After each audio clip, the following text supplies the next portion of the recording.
ازيكم عاملين ايه؟ يا رب تكونوا بخير. نبدأ الفيديو، تنسوش لايك واشتراك بالقناة وتفعلوا زر الجرس عشان يوصل لكم كل جديد. ازيكم يا اجمل فانز، وحشتوني جدا. فيديو اليوم معانا مفاجآت قوية جدا لكل الفانز، واولهم مفاجأة الخميس لندى واحمد الغير متوقعة واللي هتفاجئ كل الفانز. هنعرف مكة وكيمو ليه مشيوا من عند عيلة الجمل، وهل طردوهم فعلا؟ بجد هتتصدموا. هتشوفوا كمان معانا عتاب مكة الممثلة لمحمود الجمل، واخر ظهور لسوكا، وده هيكون حصري لينا. وهنعرف ليه سندريلا غزل كانت خايفة وبتعيط، بجد صعبت علينا قوي. واخيرا احلى تيك توك الآية احلى بمناسبة قرب عيد الاضحى. فيديو اليوم حلو جدا وكله معلومات تهم كل الفانز، بس كملوه. وقبل ما نبدأ ما تنسوش اللايك وشوفوا للنهاية لو بتحبوا عيلة الجمل. يلا بينا نبدأ. وهنبدأ بخروجة العيلة، والحقيقة برنسو ومراته وكمان آية احلى واولادهم راحوا على مول كارفور عشان يجيبوا لبس العيد. تعالوا نشوف آية احلى وهي بتغني في العربية ازاي ونرجع تاني على طول.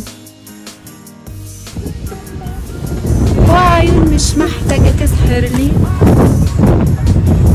مش عايزة تجيبلي بس جابتني، نسيتني وفي قصتي حبستني والله، وقعدت بفكر فيك كتير بالي عليك مشغول. وزي ما شفتوا العيلة كانت فرحانة قوي بسبب ان العيد خلاص قرب. وبالمناسبة دي نحب نقول لكل الفانز حبايبنا كل سنة وانتوا طيبين بمناسبة عيد الأضحى المبارك. قولولنا في الكومنتات فرحانين ان العيد قرب ولا عادي، كمان جبتوا لبس العيد ولا لسه. المهم يا جماعة انهم قابلوا هناك في المول حارس المرمى الهاني سليمان وتصوروا معاه وكمان منشنوله على الانستا. ودلوقتي تعالوا نشوف مكة وكيمو ليه مشيوا من عند عيلة الجمل ومين السبب، بجد هتتصدموا.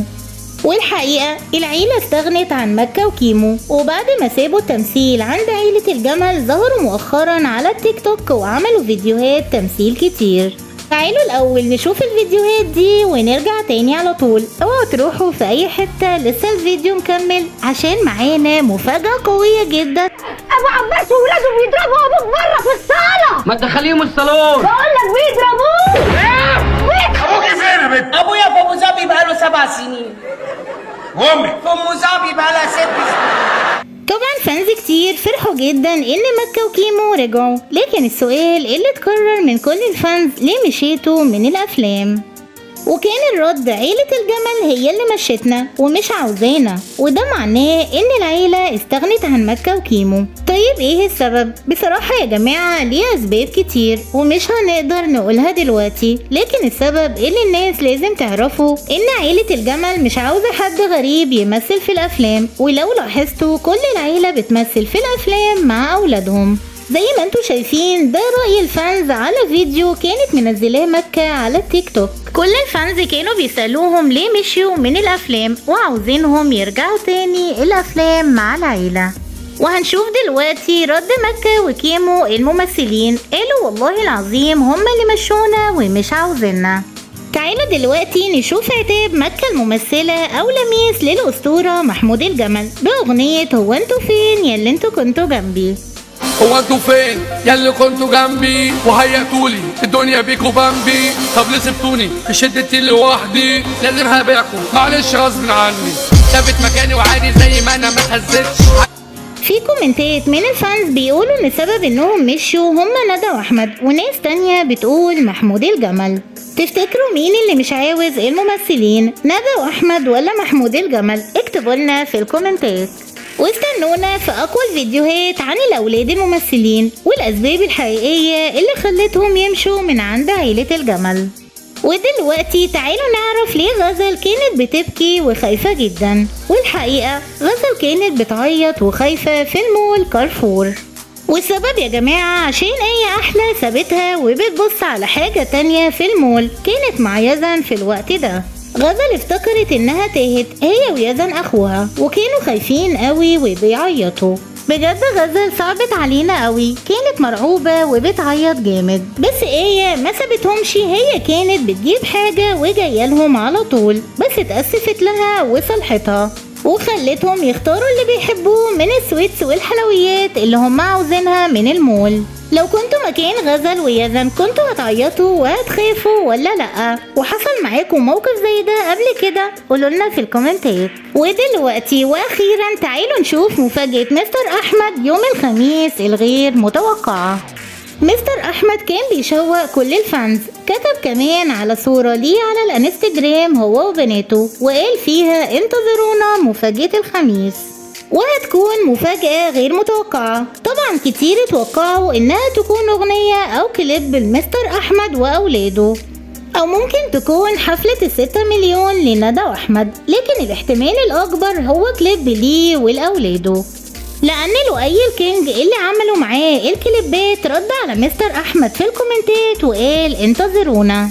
عاوزين من كل الفانز يقولولنا في الكومنتات عاوزين المفاجأة الجاية تكون كليب ولا ياريت مستر احمد يغير المفاجأة. واللي تأكدنا منه ان مستر احمد بيعمل ألبوم ساوند كلاود ليه ولكل اولاده، يعني لسه في كليبات جاية كتير. مستر احمد عاوز يعمل حفلة ال6 مليون ويعمل فيها مفاجآت كتير وتكون اكبر حفلة على اليوتيوب كله.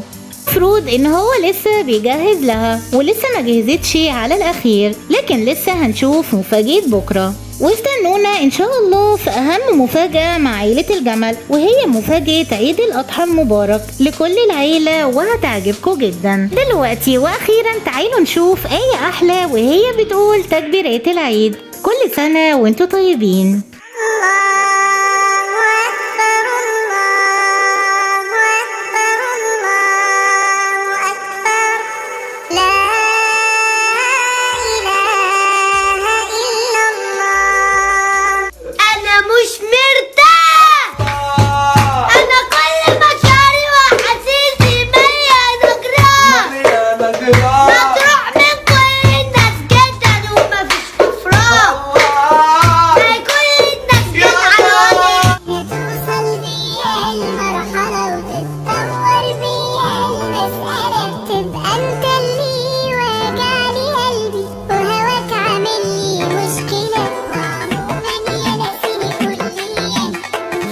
وبس كده وصلنا لاخر الفيديو، بس ما انتهاش سؤال الفانز الفيديو اليوم هو قولولنا مين من العيلة عيد ميلاده قرب. شوفوا الفيديو وحلوا السؤال وكملوا معانا عشان اسامي الفانز اللي فازوا في المسابقة. وهنا وصلنا للنهاية، ما تنسوناش في اللايك والاشتراك وتفعيل زر الجرس عشان يوصل لكم كل جديد. اشوفكم الفيديو الجاي، احبكم جدا، مع السلامة.